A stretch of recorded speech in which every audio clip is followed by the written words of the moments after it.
compartilhar com você. O assunto não vai se acabar hoje, porque eu não tenho a menor pretensão de pregar as 6 páginas que eu trouxe aqui, 7. Tenho a menor pretensão. Eu vou orar para que Deus fale aquilo que Ele quiser. Aquilo que Ele moveu o meu coração, no espírito para falar. Eu tenho um esboço aqui, mas eu não estou preocupado com isso. Meus irmãos, nós vamos abrir nossas Bíblias.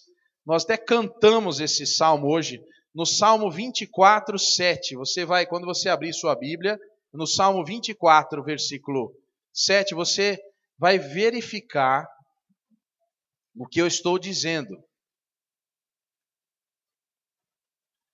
Eu peço que você reverentemente abra a sua Bíblia, se você quiser fazer alguma anotação, né? A gente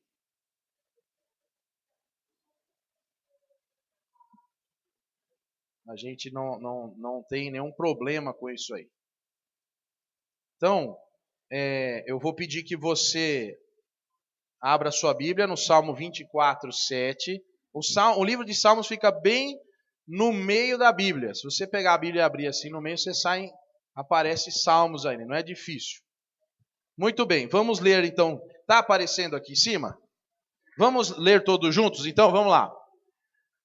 Levantai, ó portas, as vossas cabeças. Levantai-vos, ó entradas eternas, e entrará o Rei da Glória.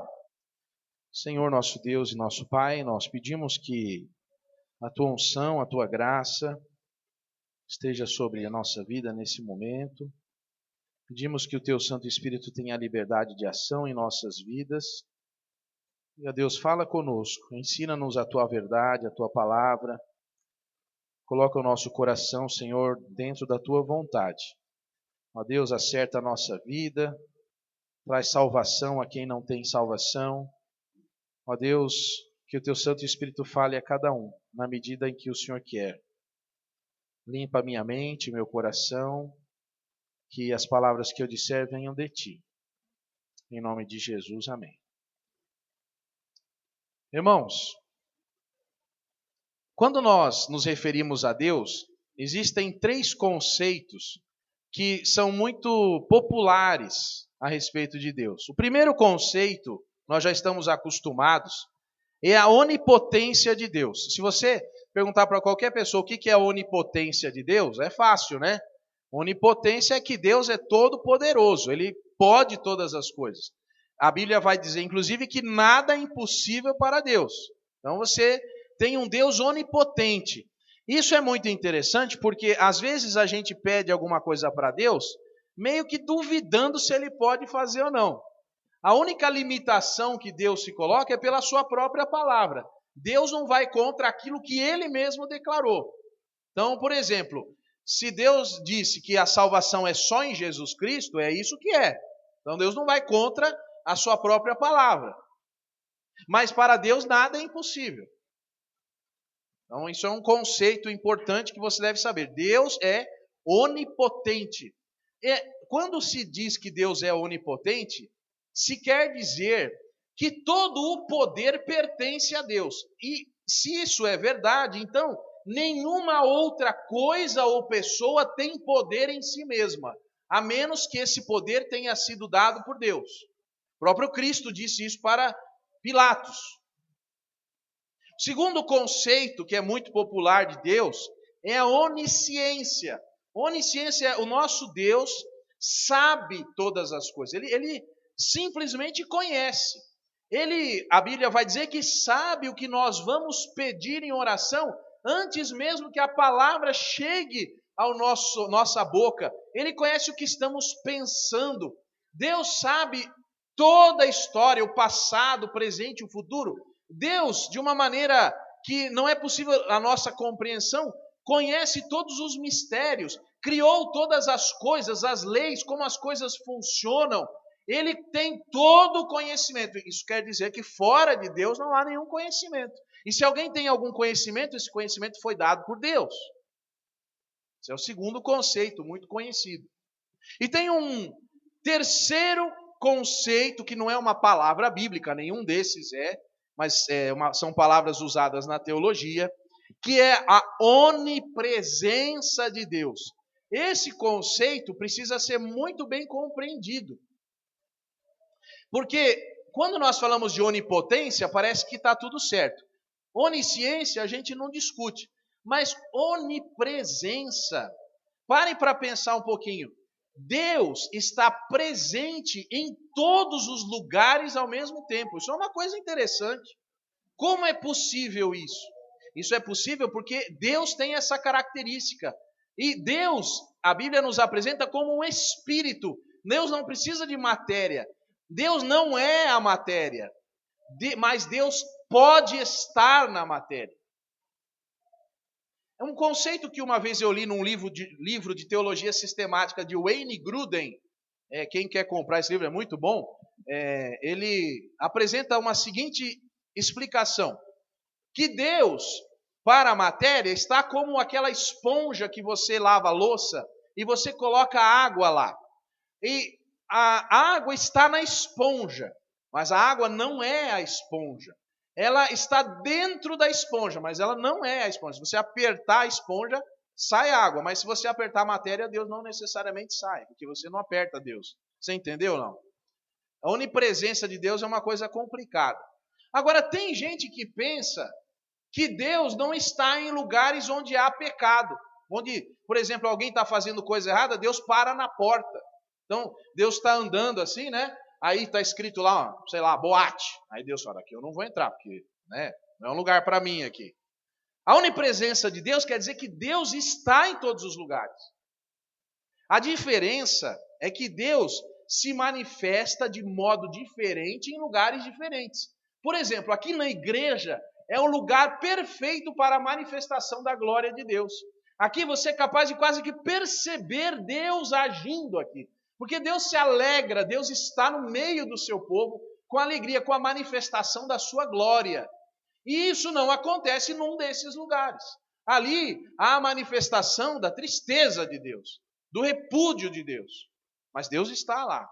E vou dar um passo adiante, já que você está acompanhando. Por exemplo, será que Deus está no inferno? Uma pergunta interessante, né? Porque quando eu era jovem, alguém falava assim, olha, o céu é o final de uma vida com Cristo. Então aí dava uma ideia assim, então Jesus vai estar lá. E o inferno é o final de uma vida sem Cristo. É verdade isso. Mas será que Deus está no inferno? Ora, se Deus é onipresente, está também no inferno. Não está lá com a manifestação do seu amor, mas com a manifestação de uma coisa que eu falei hoje cedo, a manifestação da sua ira. O inferno é a manifestação da ira de Deus contra o pecado e contra as pessoas que não aceitaram a salvação. Entendeu isso? O senhor do inferno não é Satanás. Satanás está preso e será preso no inferno. Mas o Senhor sobre todas as coisas, que governa sobre tudo, é o Senhor Deus. Isso às vezes para alguns tem uma certa dificuldade de entender isso. Sabe o que quer dizer? Quer dizer que algumas pessoas eu já ouvi dizendo assim, eu vou lá para o inferno, porque lá eu vou me divertir. Você não vai se divertir no inferno, porque o Senhor estará lá com a manifestação da sua ira. Você quer se divertir, você tem que ir para o céu, para receber a manifestação do amor de Deus em Cristo. Porque existe uma ideia de que Deus, ele não entra em algum lugar, não está em algum lugar. Ele está em todos os lugares. Esse é um conceito que precisa ficar muito claro. Você não pode fugir de Deus, nem na eternidade. É importante que você saiba isso. Mas tem um quarto conceito que quase não se fala. Como se as pessoas nunca tivessem parado para pensar nisso. E é esse quarto conceito que eu gostaria de trabalhar e falar com vocês. E gostaria que vocês compreendessem o que significa isso.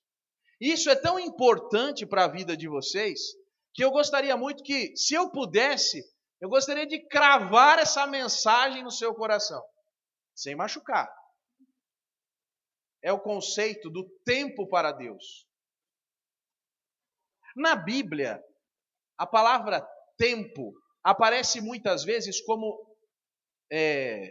parece tempo, mas no lugar onde Deus está é conhecida como eternidade. Quando você ouve ou lê na Bíblia a palavra eternidade, É esse lugar onde Deus está. Eu não sei como definir isso, mas vou dar uma ideia para você. Imagina um aquário. Está imaginando um aquário aí? Tem uns peixinhos dentro, não tem? O que tem que ter num aquário para os peixinhos viverem? Precisa ter água. Se você colocar oxigênio lá, os peixes morrem queimados. Você precisa pôr água. Na água tem oxigênio. Tem que ter água. Você precisa de água para respirar? Você que precisa do oxigênio puro, né? Assim, puro não. Também faz mal. Mas você precisa de uma quantidade de 30% de oxigênio, é isso? Quem que me ajuda, é isso? 30% de oxigênio no ar. Para você ficar numa boa aí. Está respirando e tudo, né? É interessante, inclusive, que nossa atmosfera mantém esse padrão de 30% de oxigênio. Quem será que controla isso? Bom, isso fica para outra noite. Bom, você tem água no aquário. O peixinho está dentro do aquário. Se eu tirar o peixinho do aquário, ele vai aguentar um pouquinho e morre, porque ele precisa de água. Ele precisa respirar lá dentro da água. Ele foi feito para isso. Agora, você que é dono desse aquário imaginário aí, você pode andar em volta do aquário, não pode?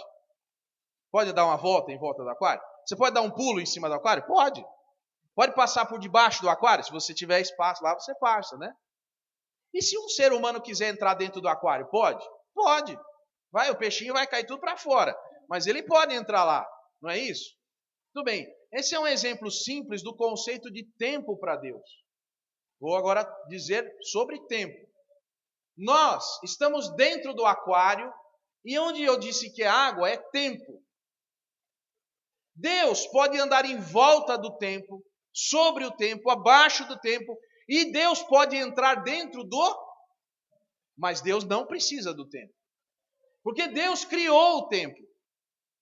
Nós precisamos do tempo. E esse é um conceito difícil de entender. Como é que é possível viver ou existir fora do tempo? Esse texto que nós lemos, do Salmo 24, 7, ele vai apresentar uma palavra muito interessante. Aqui vai dizer assim: levantai, ó portas, as vossas cabeças, levantai-vos, ó entradas eternas. Sabe o que quer dizer isso? Quer dizer que Deus pode sair da eternidade e Ele cria um portal e Ele entra dentro do tempo. Está escrito em Salmo 24, 7. Eu quero deixar bem claro que o tempo que eu estou falando não é o tempo da chuva, tá? Apesar de Jesus também mandar no tempo, na chuva. Ele foi lá no Mar da Galileia, mandou o mar se aquietar e tal. Mas não é desse tempo, eu não estou falando do tempo clima. Estou falando do tempo relógio. Ok? Bom, agora, se você perguntar para uma criança assim, desde quando Deus existe? Teve até um famoso senador na televisão, que se diz evangélico, que ele disse assim, que não podemos saber quando Deus nasceu. Essa resposta está errada. Deus nunca nasceu. Deus nunca passou a existir. A resposta certa é: Deus sempre existiu.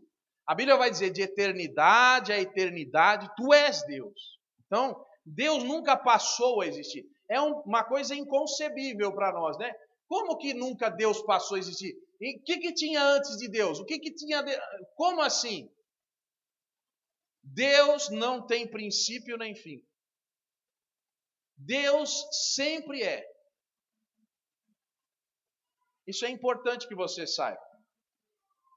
Agora, existe um conceito importante que você deve entender. Nós, seres humanos, entendemos as coisas pelo tempo, não é? A gente calcula aniversário, ano, dia da semana e tudo. Mas qual seria a visão de Deus para com o tempo? Isso é importante. Deus da eternidade, Ele vê a história e Ele pode ver a história toda.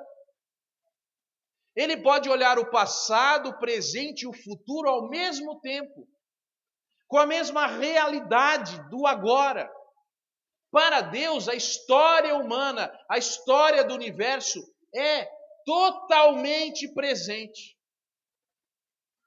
E é importante que você saiba isso, porque daqui a pouco eu vou falar sobre profecias.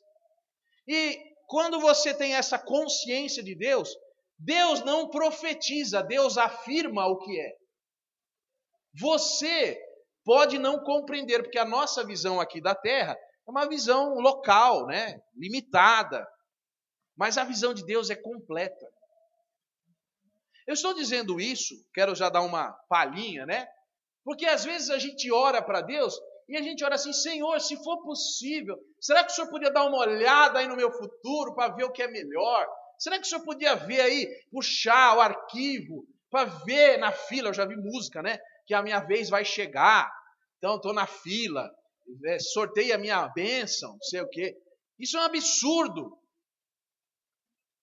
Deus tem o controle de todas as coisas e Deus não tem que fazer nenhum esforço para ver o seu futuro. Simplesmente Deus sabe quem você é. E eu queria que você entendesse uma coisa.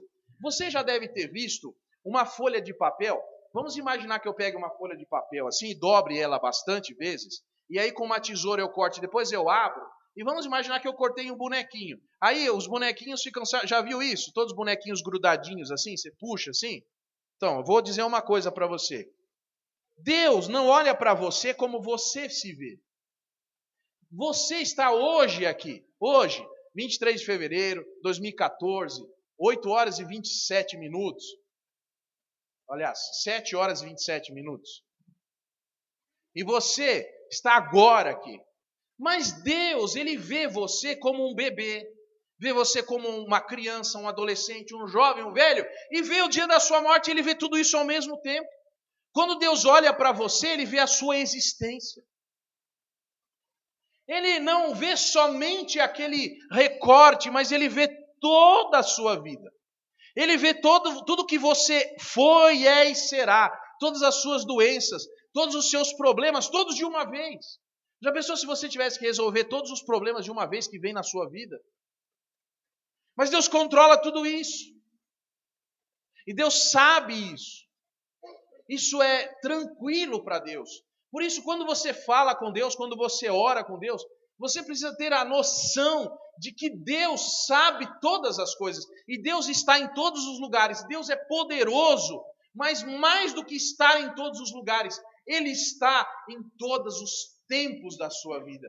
Ele está nos dias e nas noites, nas manhãs e nas tardes. Ele está hoje, está amanhã. Ele vai estar com a sua mão sobre você no dia do seu último respirar. Deus vai estar lá. Você precisa entender isso. Porque às vezes a gente ora achando que Deus está hoje, Deus só sabe agora. Senhor, me ajuda amanhã. Deus te ajuda na sua existência. Eu gostaria que você abrisse a sua Bíblia num texto que está em Números 24, de 15 a 22. Isso não é um texto muito conhecido. Fala de um profeta com um nome estranho.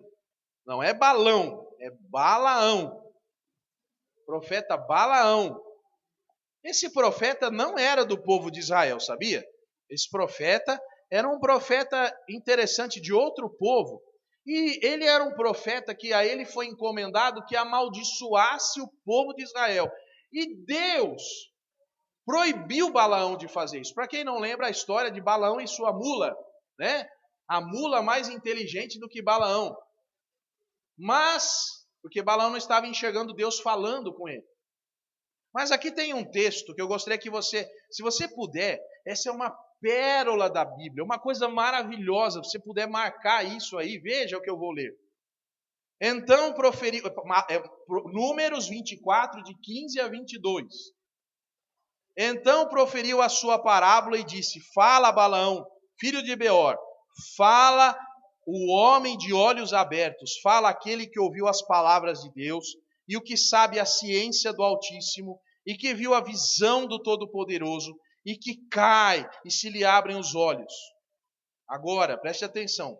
Vê-lo-ei, mas não agora. Contemplá-lo-ei, mas não de perto. Uma estrela procederá de Jacó e um cetro subirá de Israel, que ferirá os termos dos moabitas e destruirá todos os filhos de Sete. E Edom será uma possessão, e Seir seus inimigos também será uma possessão, pois Israel fará proezas, e dominará um de Jacó, e matará os que restam das cidades, E vendo os amalequitas, proferiu a sua parábola e disse: Amaleque é a primeira das nações, porém o teu fim será destruição. E vendo os quenitas, proferiu a sua parábola e disse: Firme está a tua habitação, e puseste o teu ninho na penha. Todavia o quenita será consumido, até que Assur te leve por prisioneiro. Essa palavra vê-lo-ei, mas não agora. Contemplá-lo-ei, mas não de perto. Sabe o que quer dizer isso? Que Balaão, por Deus, contemplou o dia em que Cristo viria. Houve um rasgo no tempo, no espaço, e Balaão viu a salvação de Israel. Viu o Messias. Às vezes Deus abre para os seus profetas essa possibilidade. Já que eu estou falando de profecia, se você pegar, por exemplo, Daniel, Ezequiel, Jeremias, Isaías, se você pegar João o apóstolo, esses homens viajaram no tempo. E eles foram até o futuro das coisas. E quando, por exemplo, você lê Apocalipse e você lê o que João escreveu, e João está escrevendo coisas que ainda não aconteceram para nós, mas no Apocalipse ele coloca no verbo passado, porque ele viu e relatou coisas que ainda vão acontecer. É como se Deus tivesse pego alguns dos seus servos e levado até aquele dia do juízo final, e lá no meio daquela multidão de gente no futuro, esses homens tivessem sido transportados do seu tempo para o futuro e relatado para nós como será aquele grande dia do Senhor. Várias testemunhas levadas por Deus. E isso quer dizer então que Deus pode levar pessoas fora do tempo, através do tempo, e não obedecer às regras do tempo. Isso é bíblico. E nós chamamos de profecia algumas coisas, mas profecia é uma afirmação de algo que certamente acontecerá, porque as pessoas tiveram visões, elas simplesmente relataram o que viram e ouviram de Deus. Isso é tão importante, porque isso nos traz segurança. Meus queridos, a Bíblia não é um livro de fábulas. A Bíblia é um livro de realidade. A única diferença é que tem coisas na Bíblia que ainda não aconteceram para nós. Mas certamente acontecerão. Eu convido você a abrir a sua Bíblia num outro texto, em Jó 36, 26.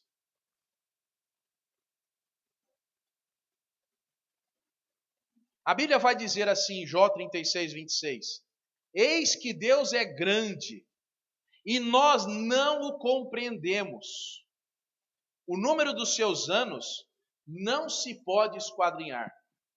Jó 36, 26. Você sabia que o livro de Jó é o livro mais antigo da Bíblia? Você sabia que o livro de Jó foi escrito antes de Gênesis? Porque Gênesis conta a história da criação.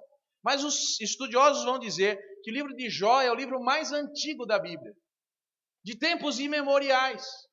E desde então, desde antes de alguém escrever Gênesis, desde antes de Moisés, aqui está colocado que Deus não pode ser esquadrinhado, não pode ser compreendido. Os dias, os anos para ele não podem ser calculados. Em Salmo 90, 1 e 2 está escrito assim: Senhor, Tu tens sido o nosso refúgio de geração em geração. Antes que os montes nascessem, ou Tu formasses a terra e o mundo, mesmo de eternidade a eternidade, Tu és Deus. Deus sempre é. Deus nunca será e nunca foi. Deus, no seu nome, Yahvé, o nome impronunciável, já falei isso, é mais parecido com a respiração humana, já falei isso para vocês aqui. Alguém já teve aqui, não vou falar isso de novo hoje. Mas esse nome de Deus é Eu sou. Eu sou o que sou.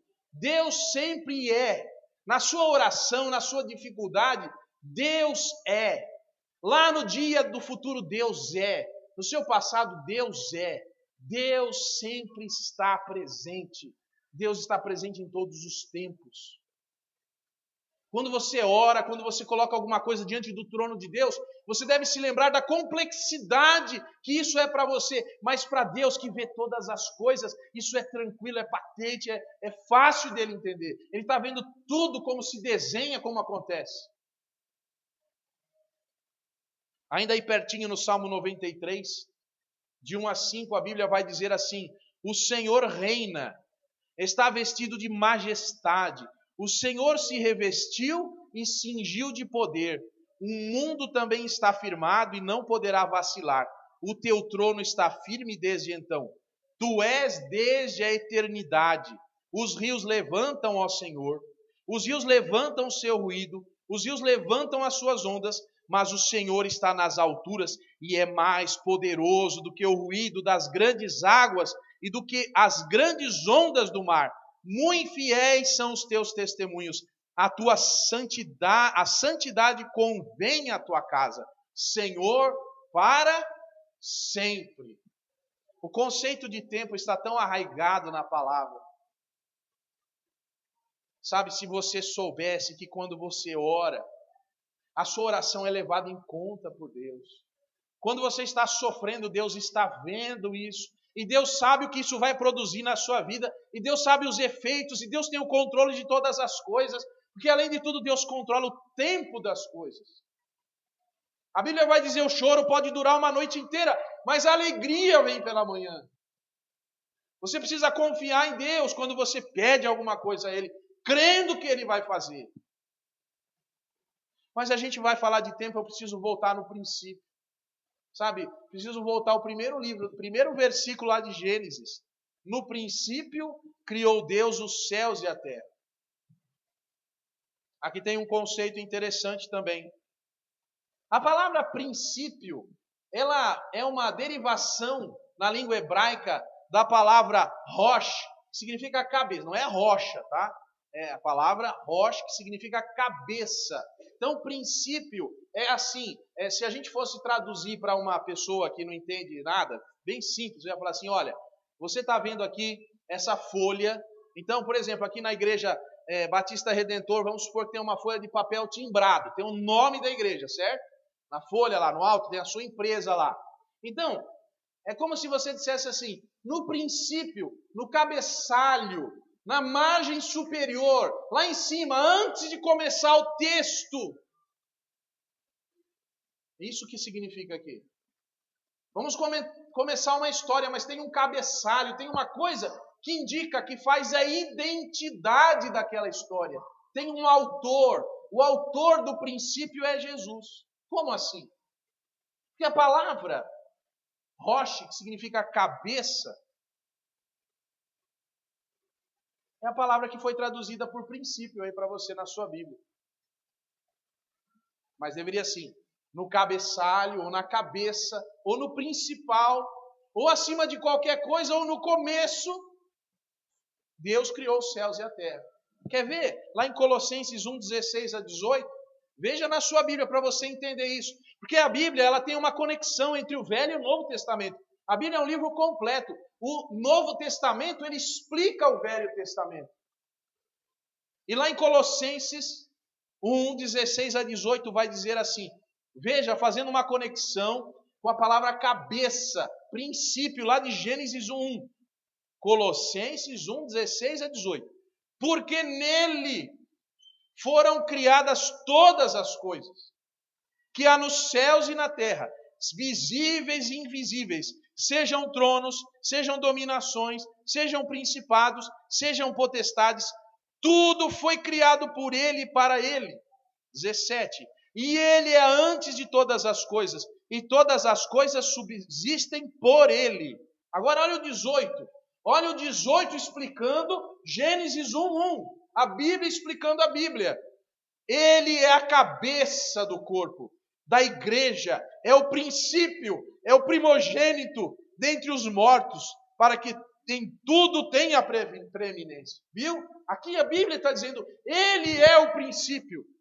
E está dizendo, no princípio foram criadas todas as coisas. E Gênesis está dizendo, no princípio Deus criou os céus e a terra. Esse princípio de Gênesis é Cristo. Lá em Cristo foram criadas todas as coisas que existem. Quem será que tem o domínio de todas as coisas? Quem estava no princípio? E Jesus vai dizer, eu sou o quê? Palavra e o fim. O que é que ele diz? Eu sou o princípio e o fim, eu sou o alfa, eu sou o ômega, eu estou no princípio. Jesus diz, não sou eu que estou dizendo. Eu sou o princípio de Gênesis 1:1. Eu sou em quem Deus fez todas as coisas. É isso que a Bíblia quer dizer quando fala princípio. Você pensa que é um tempo, você pensa que é alguma coisa. É uma pessoa. Jesus é a possibilidade de tempo da Bíblia. Em Colossenses 2:10, você está em Colossenses aí? Vai em Colossenses 2:10, vira uma página aí. Não cai dedo, não cai mão, não cai nada.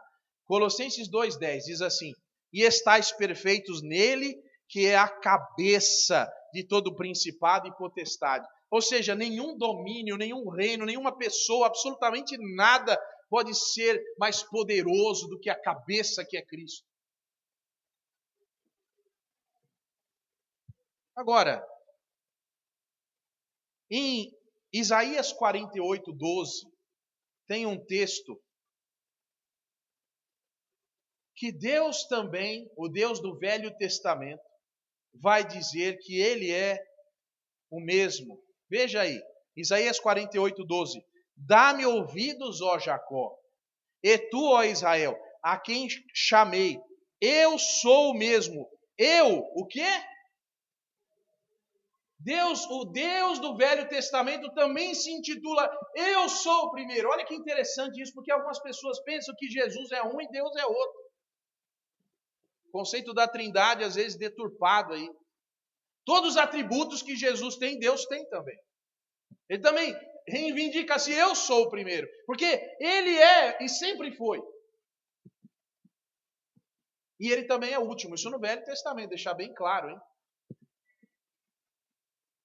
E em João 1:1-3, você conhece o texto. No princípio era o verbo estava com Deus, e o verbo era Deus.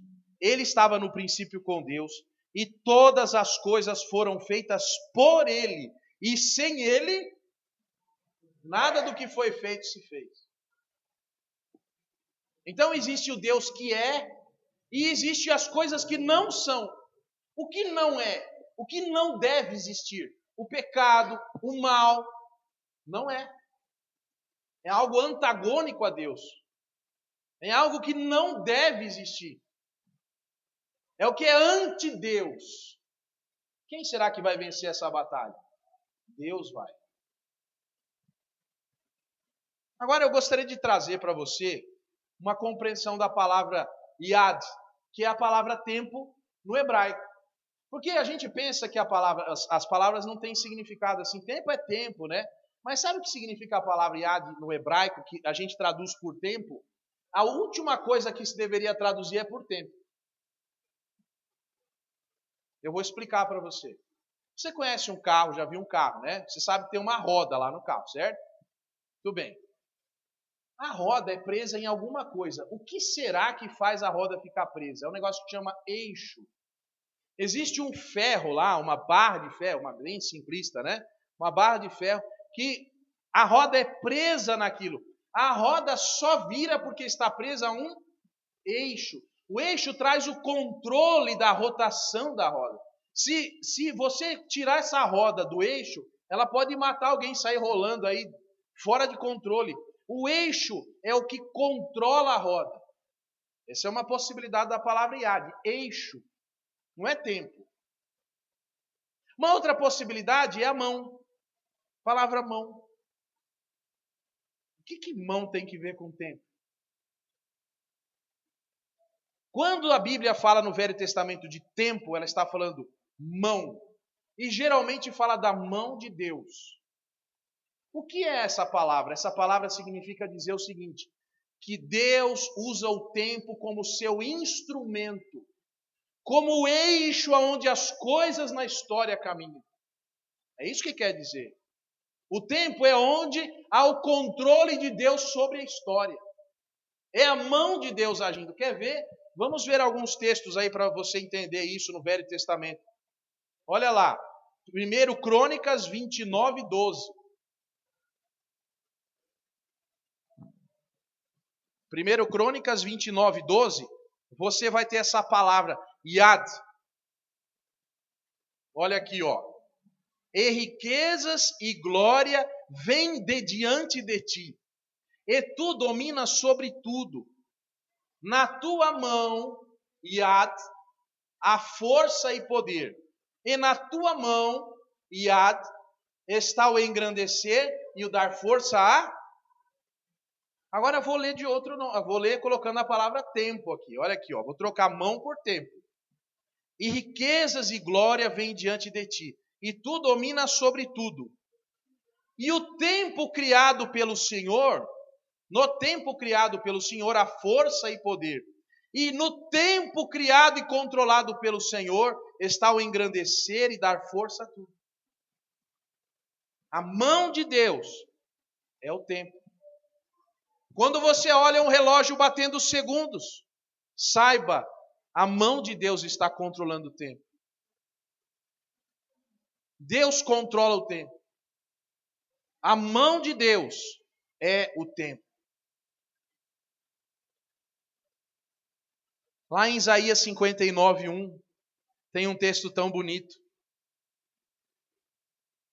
que vai dizer assim: eis que a mão do Senhor não está encolhida, para que não possa salvar, nem agravado o seu ouvido, para que não possa ouvir.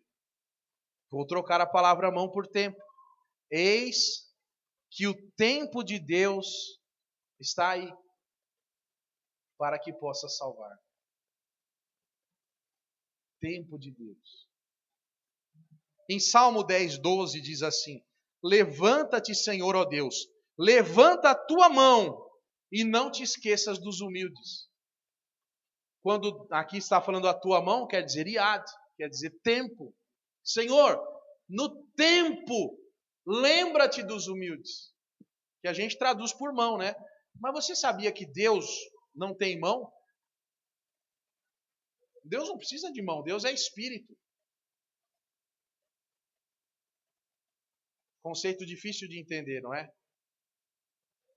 Deus não tem pés, não tem mãos, Deus não precisa de um corpo. Deus está em todos os lugares e ouve você. Deus está de ouvidos abertos, ouvindo a sua oração, sua necessidade. Deus conhece você. Deus sempre está, sempre é. Eu vou parar no próximo item, porque tem muita coisa. Estou na página 3 aqui. Conceito de tempo no grego. Ah, isso é interessante. O grego tem duas palavras para tempo. A palavra cronos, que você usa como cronógrafo, né? Você marca o tempo, cronos. Cronos é o tempo que nós podemos medir. Essa palavra grega, Novo Testamento foi escrito em grego. E temos uma outra palavra, que é muito interessante. É a palavra que se chama kairos. E essa palavra, ela é o tempo da agenda, do tempo de Deus. É um tempo reservado de Deus. Você quer ver isso? Eu vou dizer aqui um tempo que você, assim, um lugar que você vai ver. Daqui a pouco eu falo sobre isso. Só falar uma coisa, não vou esquecer aqui. A palavra eu sou aparece 6.823 vezes no Antigo Testamento. Só no Antigo Testamento. E isso traz um conceito de um eterno presente. A palavra Eu-Olam significa Deus eterno, Deus da eternidade. E Jesus disse, eu sou. Lá em João 18,6 vai dizer, Quando, pois, ele disse, eu sou, recuaram e caíram por terra. Eu vou dizer também um outro texto em Hebreus 4:13. E não há criatura alguma encoberta diante dele, antes todas as coisas estão nuas e patentes aos olhos daquele com quem temos que tratar. Muito importante que você saiba isso. Mas eu queria só dizer uma coisa aqui muito importante. Em Gálatas 4:4 você vai encontrar a palavra kairos, tempo de Deus. Gálatas 4:4. Vou terminar com esse versículo aí.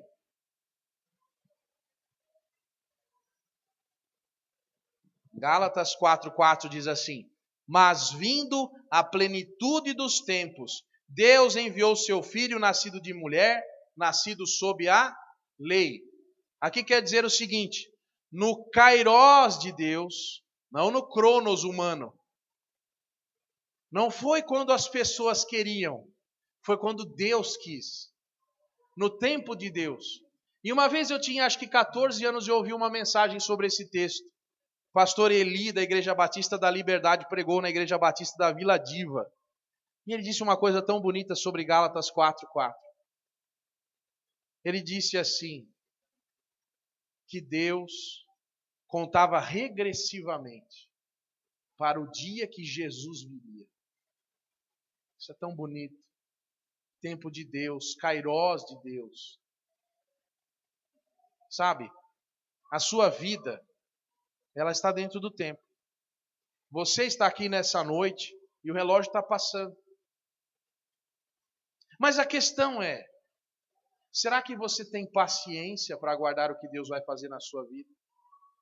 Será que você, com o seu cronos, quer colocar o que você não pode diante do kairos de Deus? Será que você não sabe que nosso Deus é eterno e Ele controla todas as coisas e Ele sabe tudo?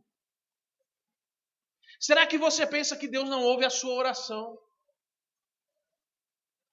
Será que você não sabe que Deus tem todo o poder? Ele não está somente em todos os lugares, mas Ele está em todas as eras, todas as gerações, todos os tempos e todos os segundos da sua vida. Você pode confiar em Deus, porque no tempo exato Ele mandou Jesus Cristo. Deus sabe o que está fazendo. Deus está construindo uma história maravilhosa pela sua vida. Deus está fazendo algo maravilhoso na sua vida e você precisa crer nisso e crer que Deus é poderoso para construir em você algo que saltará para a glória e para a eternidade. Você um dia, querido, vai sair desse aquário, minha querida. Um dia você vai sair do tempo. Um dia você vai passar pelos portais eternos que levantarão as suas cabeças e você sairá daqui. E o relógio não vai mais contar o seu tempo e não haverá mais dia nem noite, nem sol nem lua. Você estará na presença de Deus, lá na eternidade, aonde Ele vive. E você contemplará. E Deus é tão gracioso que nos dá essa dádiva de vivermos um dia fora do tempo. Algumas pessoas ficam tristes, falam assim, Deus não é justo, porque a pessoa não aceitou a Jesus, ela viveu 70 anos e vai pagar pela eternidade pelos seus pecados. Porque a pessoa não entendeu. Não é uma questão de justiça, o tempo não vai existir mais. É uma condição eterna. É muito sério isso.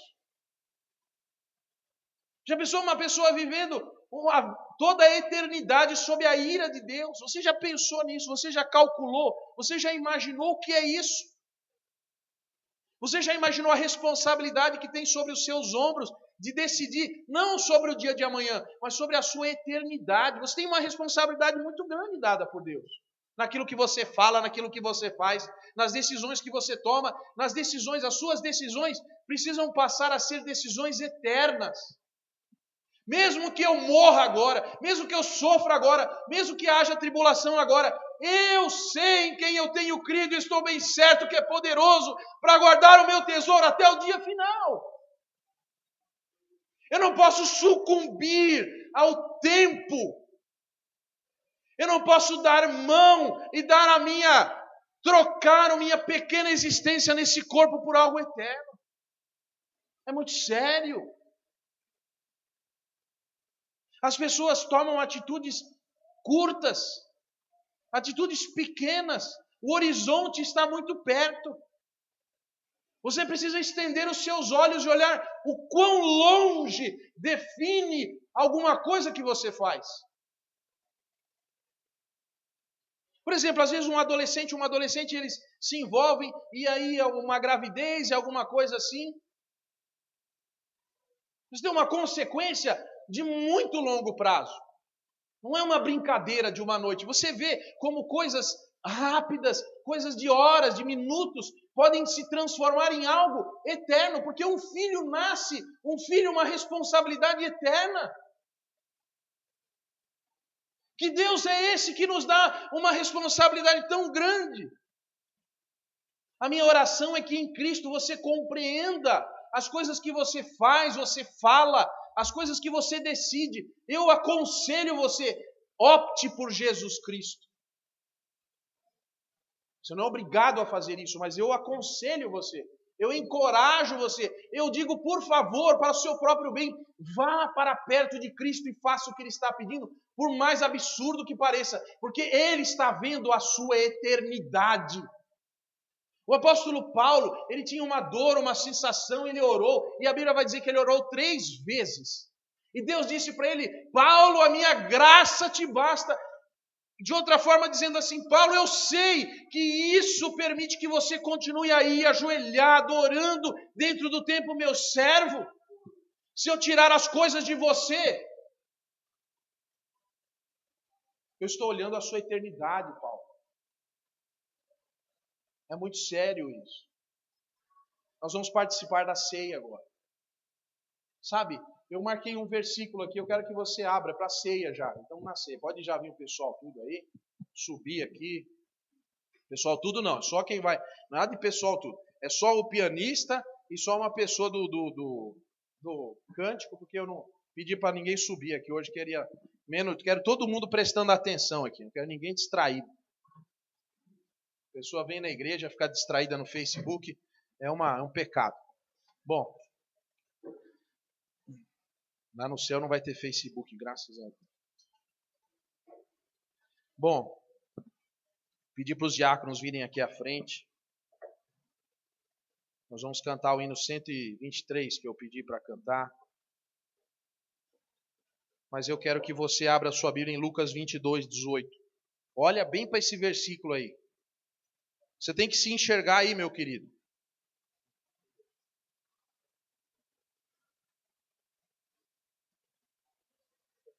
Lucas 22, 18. Será que você está aí? 142 então. Tá bom, tem problema. Hino 142. Mas veja aí Lucas 22, 18. Você está aí? Olha só que interessante. Jesus está dizendo aqui, porque vos digo que já não beberei desse fruto da vide, até que venha o reino de Deus. O que quer dizer isso? Quer dizer o seguinte, que Jesus, um dia na eternidade, Ele vai participar de uma ceia com você. Mas só vai participar dessa ceia quem for para o céu. Tem uma mesa grande lá, eu espero, né? Espero que vá bastante gente para o céu. Você também não espera? Mas tem uma pessoa em especial que você espera que esteja no céu, não é? Você, não é isso? E todo mundo você quer mais, né? Certo ou não? Ou nem você não quer ir? Então, se você vai estar lá, se você quer estar lá, você precisa ter a noção do que Deus está fazendo na sua vida. Deus está trabalhando na sua vida. Nós vamos participar aqui de um memorial. Memorial é uma coisa que nos lembra algo do passado, né? Algo que aconteceu. Mas esse memorial, ele transcende o tempo, sabiam? Sabiam que a ceia transcende o tempo? Porque a ceia nos lembra a morte, a ressurreição e a segunda vinda. Olha que coisa interessante. Como que eu posso me lembrar de uma coisa que ainda não aconteceu? Sabe, meus queridos, Jesus morreu por nós, transformou seu corpo em alimento para nós e nos purificou com o seu sangue. Aqui tem uma jarra, está vazia, mas tem um simbolismo. Foi eu que pedi para pôr essa jarra aqui. Não tem nada dentro, tá? Ó. Aqui é só simbólico, não tem milagre aqui. Ninguém vai sair mais poderoso porque participou da ceia. Mas pode sair muito melhor se lembrar de quem morreu por você.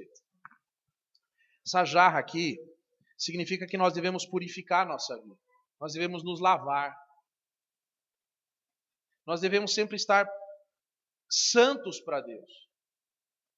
A Bíblia diz assim: sede santos, como eu sou santo. Nesse momento nós vamos orar. Eu vou dar um tempo para você examinar a sua vida. Você verificar assim: Senhor, isso aí está errado, isso já era para ter acabado, já devia ter terminado com esse negócio. Mas eu fico insistindo, está fora de hora, fora de lugar, fora do tempo. Nós vamos orar agora. Feche seus olhos. Senhor, nós nos colocamos diante da Tua presença eterna. Ó Deus, que alegria sabermos que o Senhor nos aguarda de braços abertos no céu. Mas, Senhor, ensina-nos a Te obedecer. Ensina-nos a Te servir melhor. Ó Deus, que no tempo presente, no dia que se chama hoje, nós entendamos a Tua palavra. Senhor, faz-nos de verdade uma nova criatura. Lava-nos e purifica-nos com a água, com o sangue de Cristo. Senhor, que nós sejamos alimentados, que a nossa alma seja alimentada com o pão da vida. Ó Deus, abençoa-nos, purifica a Tua igreja, Senhor. Em nome de Jesus. Amém. Amém. Queridos, nós vamos cantar a primeira estrofe do hino 142, que os irmãos estão me ajudando aí.